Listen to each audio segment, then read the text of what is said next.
The curriculum is taken at one end of the spectrum, another end of the spectrum, and they address only the average student at the center. So it leaves out the guys at the top. That's fine. They know how to come up. Because I've noticed in IIT, when we get our, I don't know how many of you have gone to IIT here, but we used to have something called periodicals. So there's always great camaraderie at the bottom of the class. You know, guys who failed, that evening they'll go for a movie, they'll go to the Chinese restaurant outside and enjoy life and overcome their grief. But the guys at the top, there's shitload of competition there. There's big fight between the guy who's got 83 and 82.5. How the heck did it matter? I never realized it, but it mattered a lot to them. So this curriculum that your children and mine have gone through or will go through are addressed to the median. Whereas if you use technology, the power of technology, you can create curriculum unique to the student. So this will happen. It's beginning to happen, which, if it's not being recorded, I can say, which is what Baijus are trying to do. They will walk into Srini's room and scare the shit out of his kids, and then they suddenly find that they don't know anything, they'll engage Baijus. But there's a better way of doing it. That is profit motive, but there are other ways of addressing the brightest of kids and the not so bright also. Technology will enable that. Then cities. The New York, Chicago, London, and Paris, together collectively they generate something like 700 trillion terabytes of data. Just imagine that. Huge amount of data. But if you ask, what are they doing with it? We don't know. But if there is a mechanism by which you can tackle it, which is coming in, that is where artificial intelligence and others are increasingly playing a great role, it can prevent many of the things that cities have had in the past and could avoid it.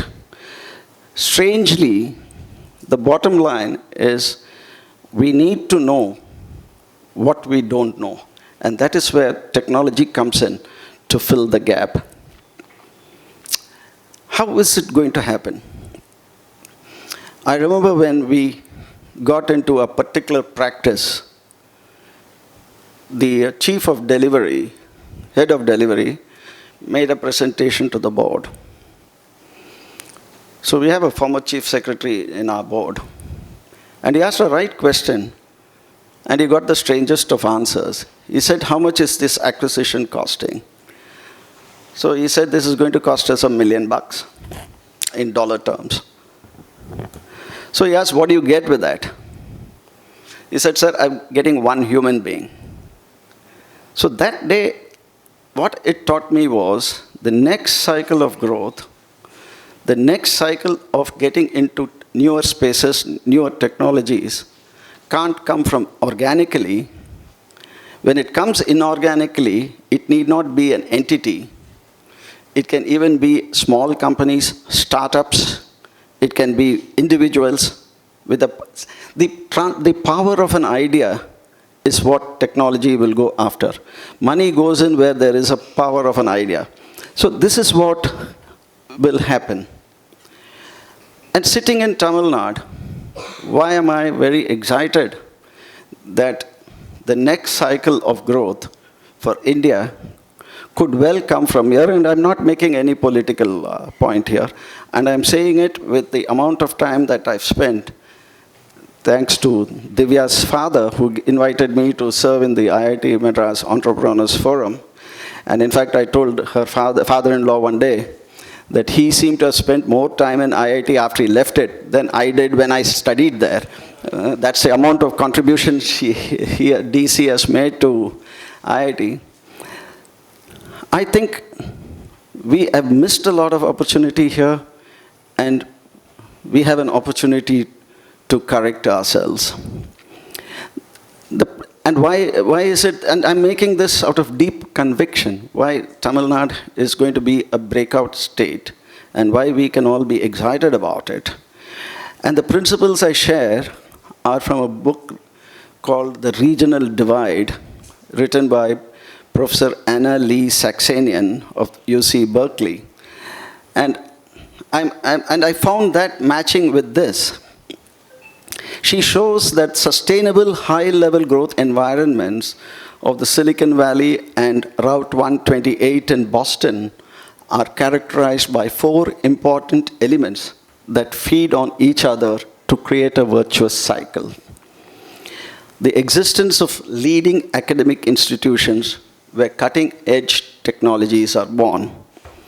And I'm told every pin code has 2 engineering colleges in Tamil Nadu. It's a good thing, as we will realize.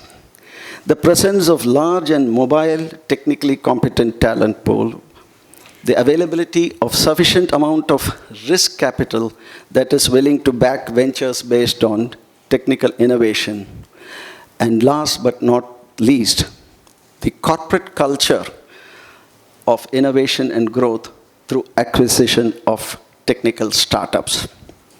The last of these two offer big wealth creation opportunities that then trigger the other 3 to keep happening again and again. And as I said, in Tamil Nadu, I think we have reasonably good innovation in the academic labs of at least 10% of these institutions. We have an alumnus of IIT Madras, Mohan Narayan, who heads a group called PALS, Pan IIT Alumni Leadership Series, which work with faculty and labs across Tamil Nadu, second and third tier cities, which is actually scaling up education delivery to all of them. We have both a large population of arguably trained technical grads coming out year on year, and a large population of manpower that, thanks to the IT industry, now has global experience and aspirations. In fact, the first person, anybody you interview now, says, sir, can I go on site? You know, this is how it is. Now, of course, work from home has changed everything. Prior to the pandemic, anybody who walks into an IT company will say, when can I go on site? Not knowing that you have to be previously skilled to even get into where you are. What we don't have in sufficient measure is risk capital to support the deep tech or just plain tech startups. And also we don't have the corporate culture of acquisition that makes it all happen. And I think this is where we are trying to play a role. In fact, 2-3 weeks ago, we had a meeting with the finance minister, asking her for a set-aside fund for startups, write it off the country's balance sheet if it fails. Because if you don't invest in deep techs, because that is where I can tell you technology is going to transform everyone's life. From a Vivek Syal who will get into an autonomous car, or me sitting in a hospital bed 20 years from now and figuring out how to get a seamless cremation. That is how things will be going forward. I mean, I'm not trying to sound very morbid, and not a bright idea to sound so before dinner, but I think every aspect of humankind will see this power of disruption. So if you have money to put by, invest in deep tech. If you have money to put by, invest in agriculture.